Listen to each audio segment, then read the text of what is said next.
Good morning, true crime friends. How y'all doing? Listen, the state of California versus Monica Sementelli, this trial is still going on. Yo, I thought that this trial was over like weeks ago. No, they're in trial day 37. What is happening? Look, if you're not familiar with this case, I'm gonna break it all down for you. But first, you know what you need to do. Please like this video and subscribe to the channel. That helps other people find us. Also, find me on Instagram. Where am I? Instagram, Facebook, and Blue Sky. Okay, so look. Let me give you the quick and dirty.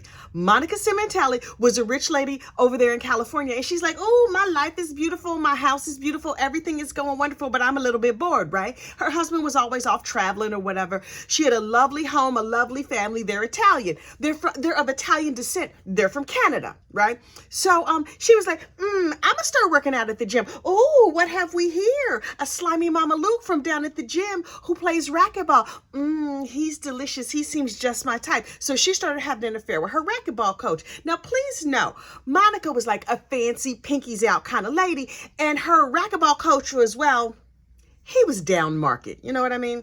He had a little bit of a criminal background, and he used to be an actor in them naked nudie movies. He also was a registered ex-offender. Y'all. He was undateable. I mean, also she was married, so that made her undateable, but she didn't feel that way. And who am I to judge? I'm judging her harshly. Anyway, so Monica and her boyfriend were like, I love you, you love me. We like to diddle each other's kibbles and bits. You know what, let's do? Let's unfortunately unalive my husband so you and your slimy behind can come and live in the house with my 2 teenage daughters. That sounds like a wonderful plan. And so Robert Baker, her slimy boyfriend, was like, baby, that sounds great. And so Monica was like, I'm going to go to Target and then you go on and, usher him off this mortal coil. So that's what happened. Monica goes to Target. I cannot believe she has defiled the name of Target. Anyway, so she's over there at the Target, and then Robert comes in and is like, and stabs the dude all up until he's no longer on this mortal coil. It's terrible. And then at the funeral, everybody was just like, oh my goodness, I can't believe Fabio is gone. Her husband, everybody loved him. He was amazing. And then 6 months goes by, and Monica is out here living her best life with her down market lover. And everybody was like, something about this boy is not right. 6 months they had freedom, and then they got locked up. And I was like, okay, so the trial is going on right now. We're in today would be day 38. But yesterday, a witness took the stand that I was like, I have stopped covering this case because I was a little bit bored with it. It has just gone on and on and on. And then this witness took the stand, and I was like, she deserves her very own video. And I am talking about none other than Miss Deborah Obad. Y'all, let us be abundantly clear. I am a nosy neighbor. Now listen, if you got strangers coming in and out of your house and there's weird shenanigans going on, or your recycling is not in the right place, am I gonna call the police on you? No, but I'm a peek out my curtains and I'm gonna judge you harshly, and I might even talk about it here on the internet. Oh, no. Miss Deborah Obad has taken curtain twitching to a whole new level, a level that I had never experienced before. Deborah is not just she's not just in the curtain twitcher union, honey. Miss Deborah is a district missionary for the curtain twitchers. Let me tell you what she did. Hang on. Deborah is a friend of the couple, right? She was a friend of the original couple, Monica and Fabio. And she was just like, oh my goodness, I cannot believe that Fabio is gone. This is terrible. So she, went to the house with a pound cake, and she's going to grieve with the neighbors, and she's going to be up in there. She's like, oh, this is horrible. Wait. Who are these people at the wake that I don't know? Because she was doing the hardcore curtain twitching, looking out the windows to see just on the block in general who was coming, who was going, what's happening. So she's like, oh, those are her gym friends. Now, please know, the very fancy Deborah Obad was looking real far down her nose at these gym people, which I, for one, think is wrong. Just because they're from the gym, that doesn't mean they're not good and decent people. I mean, that one was an unfortunate unaliver, but we didn't know that at the time. So Deborah was like, I don't like this gym man. Why is this Robert Baker always lingering around Monica? And in the midst of her grief, while she's at the funeral, she's like, there's just so much going on. I'll need to process this later. So let me take out my iPhone and take pictures of Rob and Monica together. Click, click, click. I'm overwhelmed right now, but I will examine these photographs later. Ma'am, you were taking pictures at a wake for your dearly departed friend. Okay, Miss Obad is about to start her own investigation agency. I don't know if she knows that yet, but she clearly just started an impromptu investigation agency. And she was just like, boop, boop, boop, boop, boop. Hello, police. I have some photographs from when I was at the wake the other day. And that Robert Baker, he was leaning in real close to Monica. And the police were like, who is this? What? You're who? You live across the street, you say? Okay, tell us about the pictures you saw. And she was like, so I saw this gym rat. I don't like him. He's sort of a douche. I saw him leaning too close to Monica, and Monica is a high-class lady, and he's sort of a scumbag. So I didn't like it. So I took pictures because it seemed really suspicious. And the police were like, okay, whatever. She's like, no. I know you just want to like fob me off, but this is what you need to understand. That Robert Baker, he has a cut on his finger. I have pictures. Do you want to see him? And the police were like, wait, what? She's like, My friend Fob was like stabbed all up. And this Robert Baker has a cut on his finger. I think he has a thing for Monica. He might be the killer. So you want me to drop the pictures off? Should I email them to you? You gonna come on by? I can just, I can swing by on my rounds of viewing all the people in the neighborhood. I'm the district missionary of the Nosy Neighbor Society. So if you need me to drop them off, and the police were like, girl, why don't you just go ahead and email us the pictures and we'll get back to you later. And she's like, okay, I just wanted you to make sure that I just wanted you to know that I feel like Rob is involved. And the police were like, wait, what? She's like, he seemed real sus to me, and I think he's involved. And the police were like, thanks so much, ma'am. Go ahead and remember I gave you my business card. You go ahead and email me the pictures and we'll get back to you later. Now listen, Deborah was like, okay, I feel like they're not taking me seriously though. So she went on over the next 6 months to call the police more than 50 times. 50. This is according to her, which means she probably called them more like 175 times. She was only copping to 50 times on the stand yesterday. And she was telling everybody who would listen that she felt like Robert Baker was involved. Nosy Neighbor of the Year. I was just like, oh my God. And so then she was like, it's a lot of people coming and going over there at Monica's house. Where is my phone? Okay, click, click, click. She took pictures of cars in front of Monica's house. She asked a whole bunch of questions. She was like, oh, that Rob. She's talking to Monica's family like, how y'all doing? You and me bring another lasagna? Listen, that Rob, the gym guy, what is his name? And one of the kids was like, oh, you mean Robert Baker? She said, oh, let me put this in my notebook. Robert Baker. Would you happen to have his social security? Oh, you don't have his social security number? Okay. Yeah, no, I understand. How tall would you say he was? Did you notice his eye color? Did you have a glass or anything that he had used? I was like, She is doing the most. And every time she gathered new information, she was like, boop, boop, boop.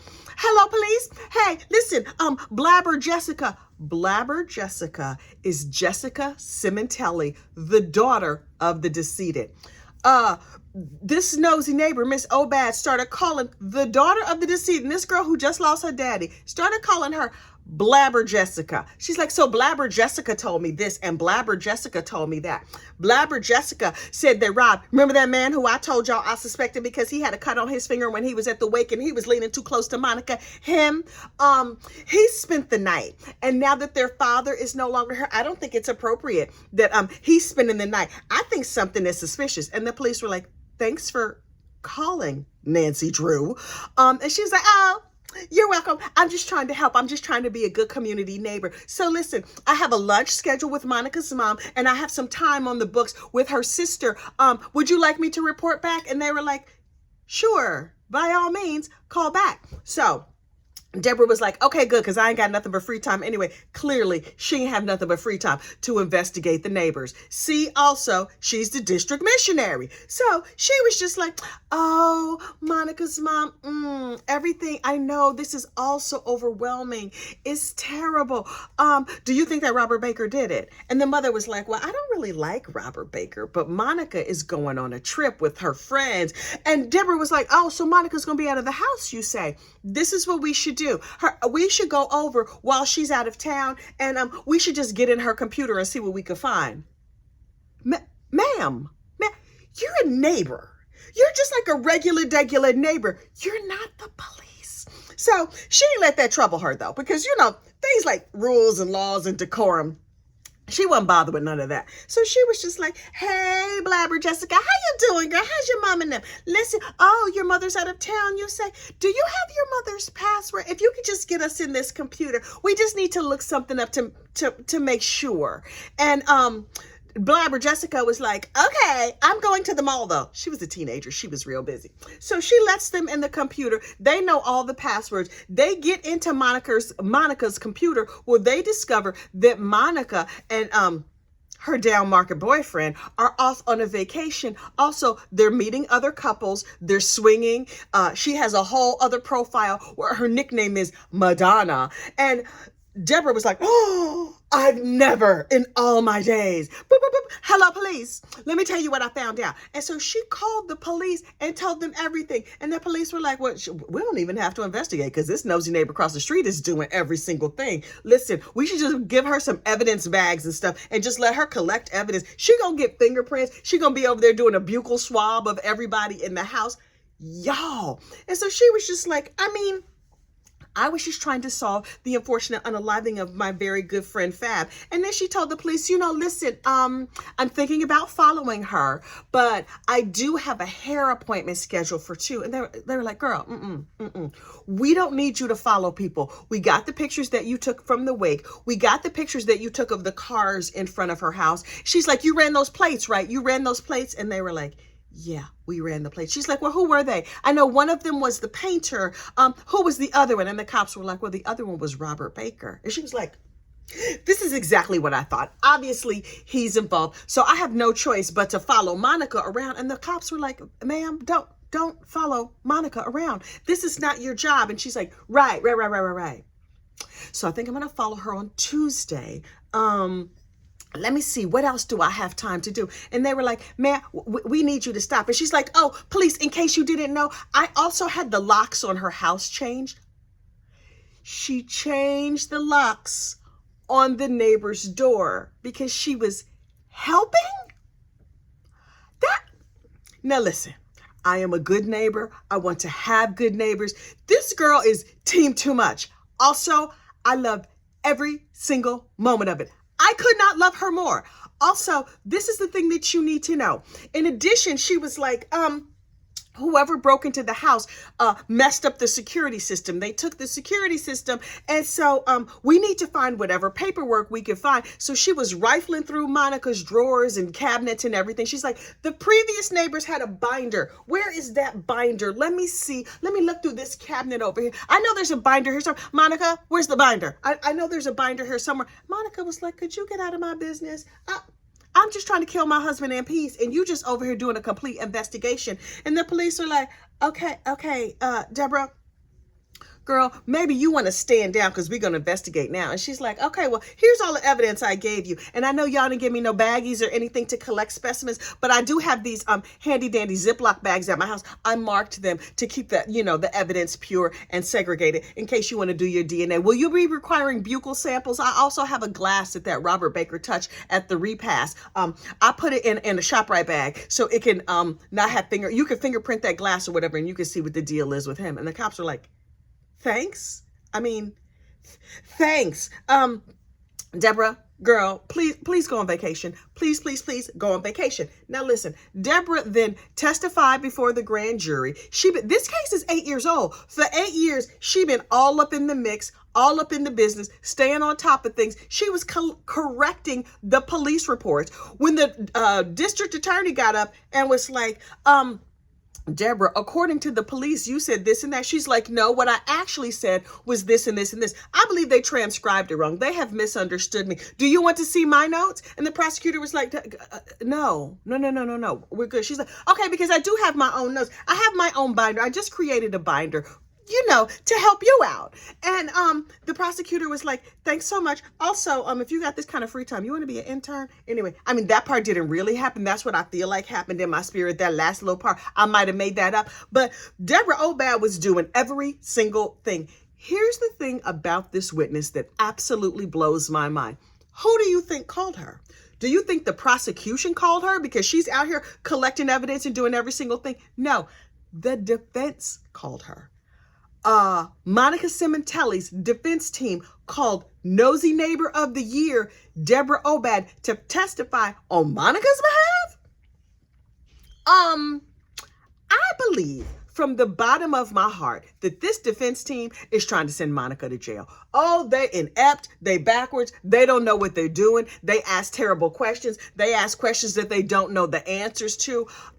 This defense team that is being paid for by Monica Sementelli's daughters, because remember when Monica unfortunately unalived her husband, she didn't get that $1.6 million she thought she was going to get. The kids got the money. So the daughters were like, don't you worry, Mom, we will pay for your defense team. I guarantee you this defense is prepaid. They like, whether we win or whether we lose, we still getting a new outdoor kitchen. So we just like, we gonna come up here, we gonna do our best job, but what you want from us? She clearly killed this dude. So this trial rolls on. The defense continues to do a terrible job. Well, I guess it depends how you look at it. They're doing a really, really good job of sending Monica to prison. I expect the jury to start deliberating sometime next week, or next month, or next year. It is unclear at this point. This trial has gone on forever and ever and ever. But it's pretty doggone clear that Miss Monica gonna get convicted. I can hardly wait. I wonder if she gonna be surprised. I'm not gonna be surprised, but she might be very, very surprised. Listen,